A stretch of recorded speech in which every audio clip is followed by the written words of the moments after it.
میرے عزیزو ہم اگر آگے بڑھیں تو تسلیقیوں میں لکھا ہے اس کا 4 باب 16-17 آیت میں لکھا ہے کہ خداوند خود آسمان سے للکار اور مقرب فرشتے کی آواز کے ساتھ وہ خداوند کے نرسنگے کے ساتھ آئے گا میرے عزیز. یا بتایا جا رہا ہے کہ للکار یعنی کہ نرسنگے کا مطلب کیا ہے کہ للکار آواز کہ ایک الارم دیا جائے گا, لوگوں کو الرٹ کیا جائے گا کہ میں آ رہا ہوں میرے عزیز. اور میرے سے کیا ہوگا کہ اس روز کی بڑی مصیبت کے بعد کیا ہوگا, آسمان چاند ستارے سب کچھ تاریک ہو جائے گا, لیکن جو خدا کا نام لے گا وہ کیا کریں گے, نجات پائیں گے میرے عزیز. اس سے پہلے کہ وہ روز آئے ہم نے اپنے آپ کو کرنا ہے, تیار کرنا ہے, ہم نے اس کی تابعداری میں رہنا, اس کے حکموں کو ماننا ہے, اپنے بدن کو اس کے جلال کے لیے استعمال کرنا ہے میرے عزیزو. ضروری ہے میرے عزیزو, اگر ہم نے اس دن کے لیے اپنے آپ کو تیار کرنا ہے تو ہم نے تابعداری میں رہنا ہے. تابعداری ہم انبیاء سے سیکھتے ہیں, ہم ایلیا نبی سے, موسیٰ سے سیکھتے ہیں, ہم اور بہت سارے خدا کے ایمانداروں سے سیکھتے ہیں.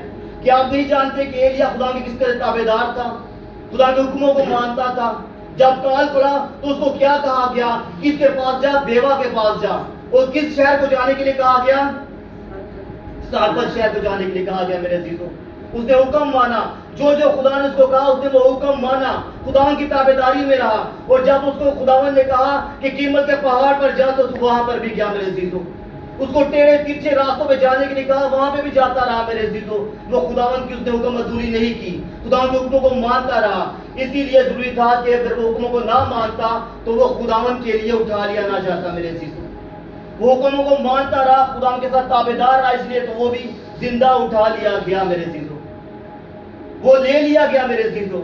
اسی طرح موسیٰ بھی خدا کا فرما بردار رہا, اس کے حکموں کو مانتا رہا. یاد کریں وہ اس روز کو کہ جب خدا کو اس کو حکم دیا اسرائیلیوں کو مصر سے نکال کے لے کر آئے, تو وہ کیا کیا اس نے, جب اسرائیلیوں کو مصر سے نکال کے بہت دور تک لے آیا, خشکی کے راستہ, جب وہ خشکی کے راستہ لے کے جاتا رہا, دور تک لے آیا, تو کیا ہوا, خدا اس کو کہا جب واپس جا.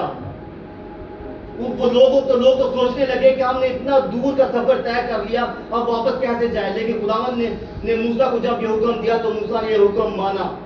اور وہ حکم کیسا حکم تھا میرے عزیزوں, کہ حکم واپس جانے کے لیے کہا, اور وہاں پہ جانے کے لیے کہا جہاں پہ سامنے 2 پہاڑ اور درمیان میں سمندر اور پیچھے فرعون کی فوج تھی میرے عزیزوں. خداوند نے لا کے اس کو پھر وہاں پہ کھڑا کیا. لوگ کہنے لگے یہ تو میں پھر موت کے منہ میں لے آیا, سامنے سمندر, پیچھے فرعون ہے, ہم آگے بھی مر جائیں گے, پیچھے بھی مر جائیں گے. لیکن میرے خداوند نے اس کو جو حکم دیا, موسیٰ نے اس حکم کی تابعداری کی. خداوند نے کہا کہ پانی میں, سمندر میں لاٹھی ماری اور سمندر کیا ہو گئے, 2 حصے ہو گئے میرے عزیز. یہ وہی معجزہ ہے جس کو ہم گیتوں میں بھی گاتے ہیں کہ 2 بحر قلزم کے 2 حصے کر کے خداوند ان کو بچایا, اور ساری فوج کو اس سمندر میں اس نے غرق کر دیا. یہاں پہ موسیٰ نے بھی خدا کی فرما برداری کی میرے عزیز. ضروری ہے, کلام مقدس میں لکھا ہے قربانی چڑھانے سے بہتر ہے کہ خداوند کا حکم مانا جائے میرے عزیزوں. جب ہم خدا کے حکموں کو مانتے ہیں تو اس کی تابعداری میں رہتے ہیں تو خدا ہم سے بڑے بڑے کام کرواتا ہے میرے عزیزوں. ہم اس بات کو ظاہر کرتے ہیں لوگوں پہ کہ خداوند کا جو ہم حکم مان رہے ہیں, ہم خداوند کے وفادار ہیں, وہ خداوند سچا برحق خداوند ہے میرے عزیزوں.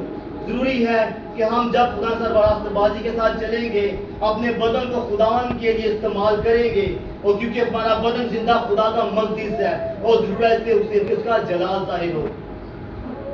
جب آپ دیکھتے ہیں کہ خدا یسوع ناصری معجزات کرتے تھے, پہلی آمد ثانی میں خدا یسوع جب دنیا میں آئے تو جنہوں نے قبول کیا, خداوند نے کیا کیا, اپنے فرزند بننے کا حق بخشا, کیونکہ انہوں نے قبول کیا کہ یہی یسوع ناصری ہے جو دوبارہ بھی آئے گا, جو راحت اور زندگی ہے. لیکن جنہوں نے قبول نہیں کیا ان کی زندگی میں پچھتاوا بھی رہا میرے عزیز. جنہوں نے چھیدا میرے سوچے, جنہوں نے چھیدا مسیح کو, ان لوگوں نے بھی بعد میں ایمان لے آئے ہوں گے, کیونکہ انہوں نے جانا کہ مسیح زندہ ہو گیا. انہوں نے دیکھا کہ جب مسیح کو صلیب پہ چڑھایا گیا تو ہر طرف تاریکی ہوگی, اور میں سے جب تاریکی کا مطلب یہ ہوتا ہے, کلام مقدس کے مطابق دیکھیں تو یہ عدالت کو ظاہر کرتا ہے, خدا کے غضب کو ظاہر کرتا ہے. جنہوں نے چھیدا اس ٹائم انہوں نے دیکھا کہ تاریکی ہوگی, یہ تو خداوند کا غضب ہے, خداوند کا پیارا ہے. خداوند نہیں چاہتا تھا کہ اس کو غرق کیا جائے, اس کو لعن طعن کیا, اس کو مارا جائے. تاریکی کا مطلب یہ تھا کہ خدا یسوع کو وہ لوگوں سے چھپانا چاہ رہا تھا.